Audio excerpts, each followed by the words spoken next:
It's finally time. It's finally time to build up some of this village, because for far too long, it's literally only been my house, the iron farm, and the mob farm. There's been nothing else here except my house. I guess you could also include in this the trading square over there. I wouldn't really call it a trading center so much at this point in time, but that's been it. I've talked before about building the village quite a few times. In fact, let me just do that in case I get surprised by a creeper or something. I've been talking about this for a long time, and I think what we're going to do is finally build it. We're going to finally, at the very least, the houses, the residential areas. We're going to do these houses that I currently have laid out, all 10 of them, I think. 1, 2, 3, 4, 5, 6, 7, 8, 9, and then that's number 10 over there, yeah. 10 houses, we're going to get those done today. Then after that, who knows, maybe we'll do the market area as well. I kind of want to design a fountain before I actually build it, rather than try and freewheel it.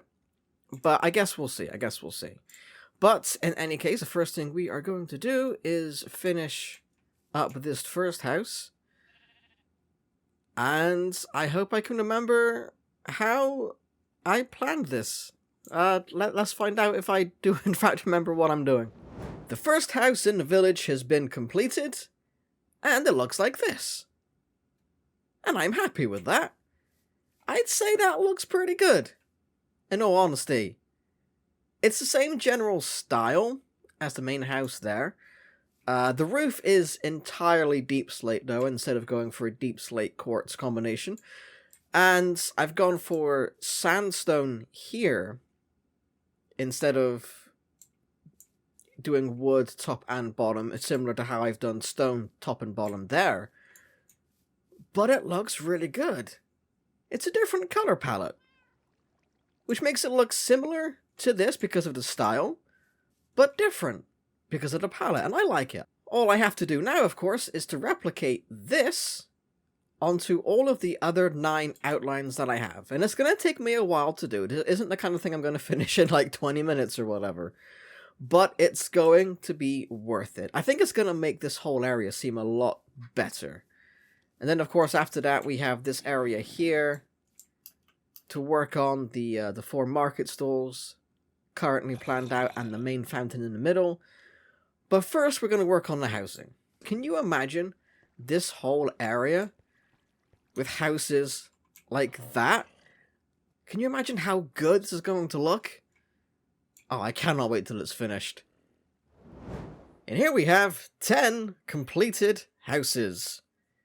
10 of them! Just count. 1, 2, 3, 4, 5, 6, 7, 8, 9, 10. And honestly, I think this looks good. I know I said that when I finished just one of them, but now that there's 10 of them, and I've kind of connected their pathways, I think they look fantastic. I mean, sure, just kind of, ignore the inside, because, because the inside is just not really there yet. But from an outside point of view, I like it. It's good.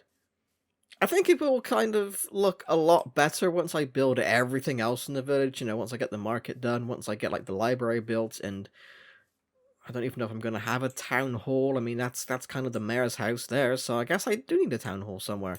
So I'll get that built, maybe a clock tower somewhere as well, make it look really cool.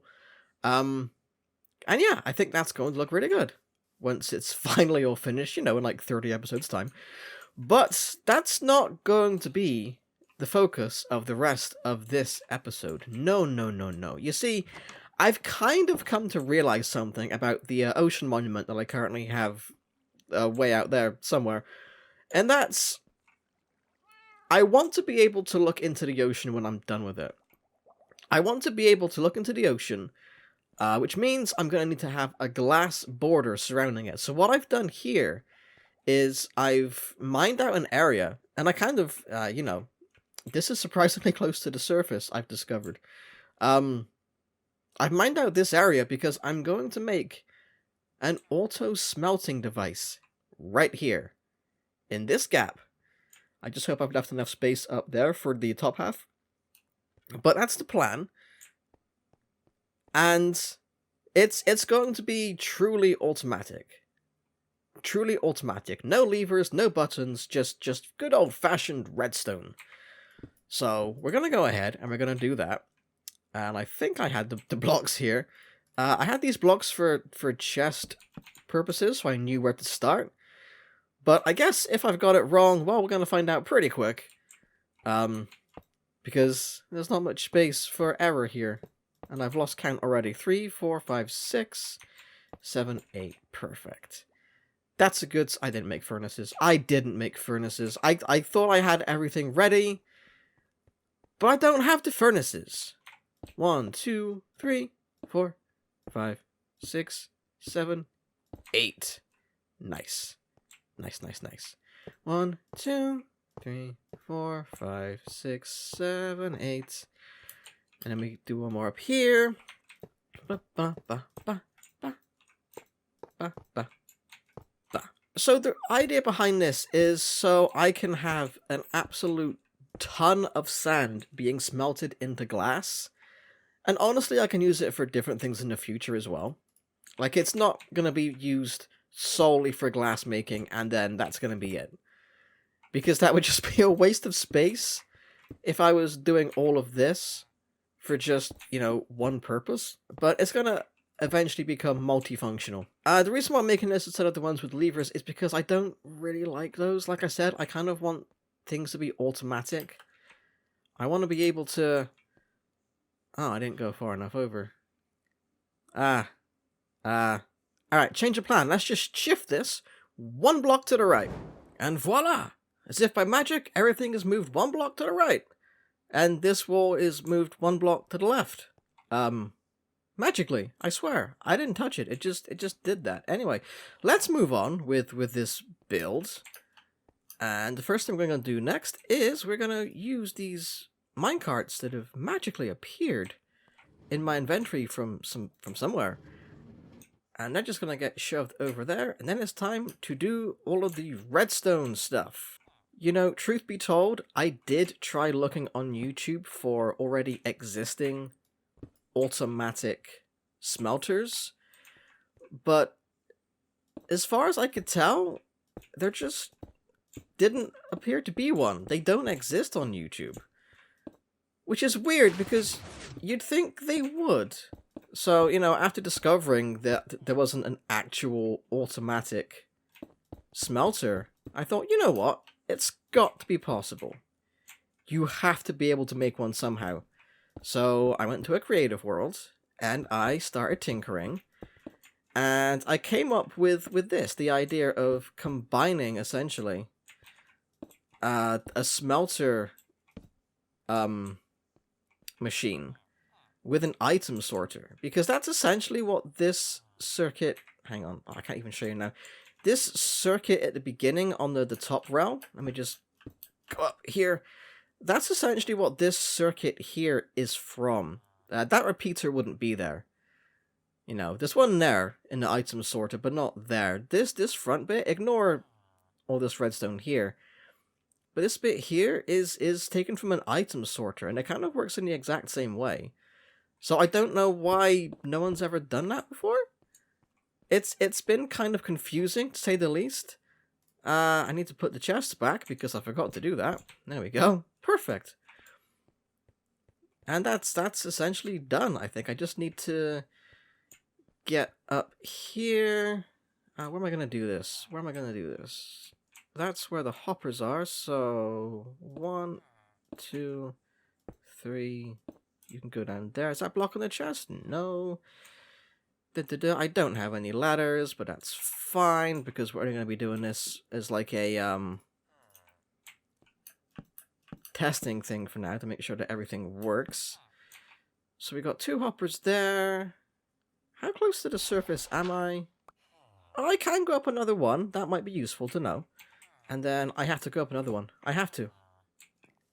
I'm just going to make... Oh no, we should be okay. We should be okay. I'm just going to have to be very hopeful that none of these blocks break into the overworld. Because I know Oh, right. It went down a hopper. I've got to clean that out in a second. I need to make sure that there's at least a platform up here to put the other chests on. So let's go up one more from here. And then we can just make a little platform. There we go. Perfect. I gotta dig over here a bit more. Hang on. Then we can go like that. No. That's better. Like that. And then I do need to clear these two off, because otherwise I can't even get into these chests to load them up with stuff. There we go. And now I need to go and grab some stuff. What can I use? Oh, I've got coal. I can use coal to make polished stone, can't I? Excellent. This is going to be a great test. I wish I'd have realized that before I came back down. But it's okay. We can fix this. Not a problem. Not a problem. So we put coal in. Alright, hang on. Before I do that, an explanation. So, how this works. These hoppers will collect items from the chests above. And as long as there is nothing in this hopper, or that hopper there, then these comparators will remain dormant. This entire chain here will remain dormant, and this redstone torch will remain on, keeping this powered rail powered, but more importantly, this powered rail over here unpowered. And then what happens, as soon as one item enters this hopper, a signal gets sent all the way around, which turns off this redstone torch here,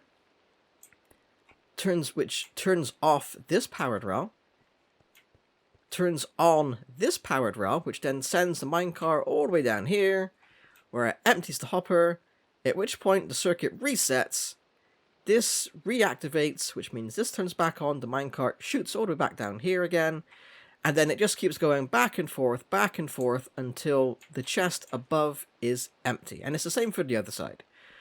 It's the exact same for the other side. I just had to make a bit of an extra circuit here because of the closeness of the two blocks. I kind of go into more detail on this, on the video I made on how to make this from scratch, because there are some parts I didn't explain here. I didn't actually show you. I would have edited it out because of, you know, length reasons, I imagine. But that's basically how that works. And if I realize I have not got a ladder, I am so good at Minecraft. I'm just the best. If I put a bunch of coal in here, you'll see through that gap the minecart going back and forth, like...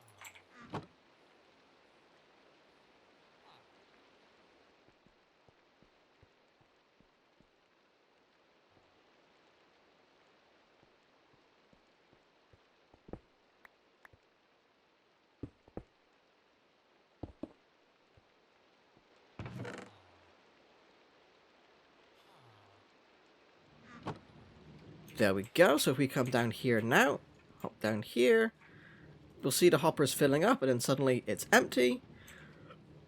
Minecart moves, and then as long as there is still coal coming from the chest, the minecart comes back. But as soon as the chest is empty, the minecart will stay at that end. And that's absolutely fine, because that's what we want it to do. Now, I do need to come down here and empty out the rails in the dirt from the furnaces. Why are you doing anything? What did you burn? Hold on. Oh, you burnt a smooth stone. You did it before my demonstration. Thanks for that. You ruined everything. And now we pretend that didn't actually happen. I can put some stone into here, and we will get the exact same thing happen. See, the minecart moves back and forth, collecting things from the hopper, and distributing them to the furnace. And that is fantastic. And then everything ends up in here, which is great.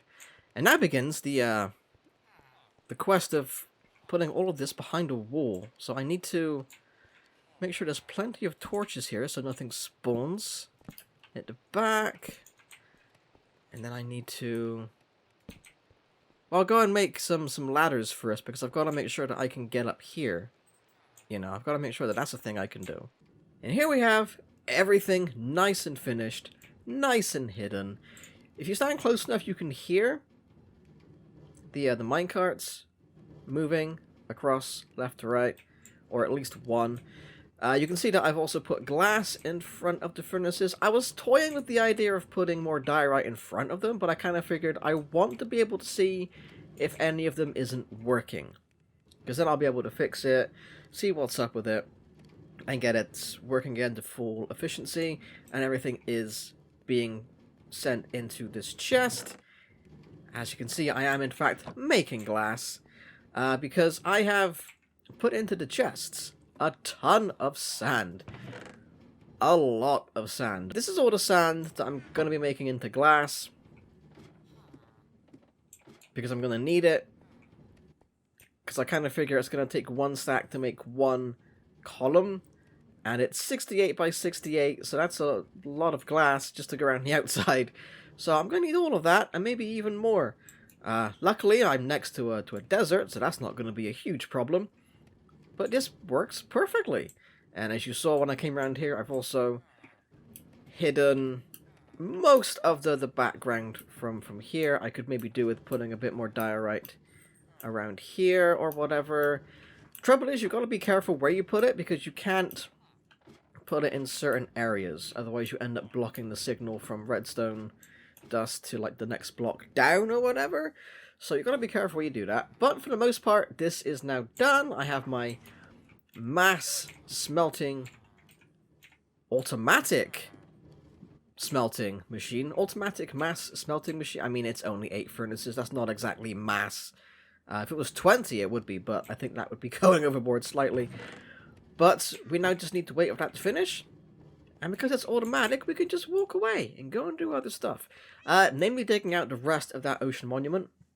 But that is not what we will be doing today. That is going to be a thing for the next video, in fact. We're going to be finishing that off, digging all of the sand that's left there, putting that into bags, maybe making a ton more glass, because I think we are absolutely going to need it.